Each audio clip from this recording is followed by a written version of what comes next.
ಇನ್ನು ಮುಂದೆ ನಿಮ್ಮ ನೆಚ್ಚಿನ ಧಾರಾವಾಹಿಗಳ ಫುಲ್ ಎಪಿಸೋಡ್ಗಳು ಸನ್ ನೆಕ್ಸ್ಟ್ ಆಪ್ನಲ್ಲಿ ಮಾತ್ರ. ಇನ್ನೇನು ಹುಟ್ಟಬೇಕು ಅನ್ನುವಾಗ ಮಗುನ್ ಕಳ್ಕೊಂಡ್ಬಿಟ್ರಲ್ಲ. ಇವತ್ಗೂ ಅವ್ರ ದುಃಖ ಕಡಿಮೆನೇ ಆಗಿಲ್ಲ ಅಶ್ವಿನ್. ಮನೇಲಿ ಆಲ್ರೆಡಿ ಹೀಗಾಗಿರೋದ್ರಿಂದ ನನಗೂ ಎಲ್ಲೋ ಒಂದ್ ಕಡೆ ಗೊತ್ತಿಲ್ದೇನೋ ಭಯ ಶುರು ಆಗಿದೆ. ಪೂಜಾ, ಈ ತರ ಎಲ್ಲ ಭಯ ಪಡ್ಬೇಡ ಪೂಜಾ.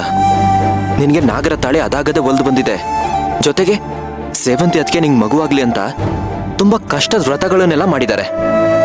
ಮುಂದಿನ ವರ್ಷ ಗಣೇಶ ಹಬ್ಬದಷ್ಟೊತ್ತಿಗೆ ನಮ್ ಮಗು ನಮ್ ಜೊತೆಗಿರುತ್ತೆ.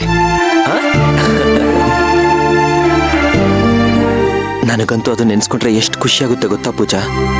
ಈ ಮನೇಲಿ ಎಲ್ಲಾನು ಇದೆ, ಆದ್ರೆ ಮಕ್ಳಿಗೆ ಮಾತ್ರ ಕೊರತೆ. ಆ ಮಗುದ್ ನಗುಗ್ ಮಾತ್ರ ಕೊರತೆ. ಅದೊಂದು ಬಂದ್ಬಿಟ್ರೆ ಎಲ್ರೂ ಖುಷಿಯಾಗ್ಬಿಡ್ತಾರೆ.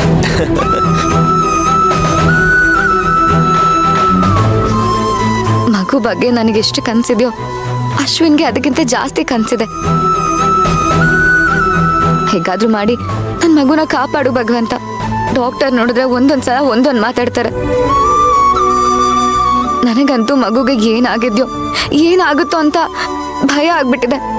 ನೀನೇ ನನ್ನ ಮಗುಗೆ ಆಶೀರ್ವಾದ ಮಾಡು.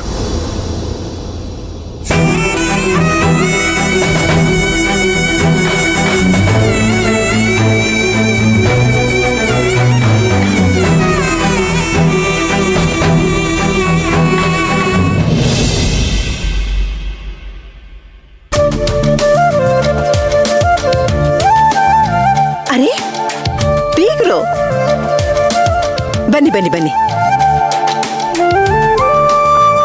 ಕಲ್ಪನಾ, ಪೂಜಾ ಅವ್ರ ಅಪ್ಪ ಅಮ್ಮ ಬಂದಿದ್ದಾರೆ, ಬಾ ಬನ್ನಿ ಬನ್ನಿ. ಹಾ, ಓ ಬೀಗ್ರು, ನಮಸ್ತೆ. ನಮಸ್ತೆ. ಬನ್ನಿ ಒಳಗೆ, ಬನ್ನಿ ಒಳಗಡೆ. ಬನ್ನಿ ಅಣ್ಣ, ಬನ್ನಿ ಬನ್ನಿ ಬನ್ನಿ.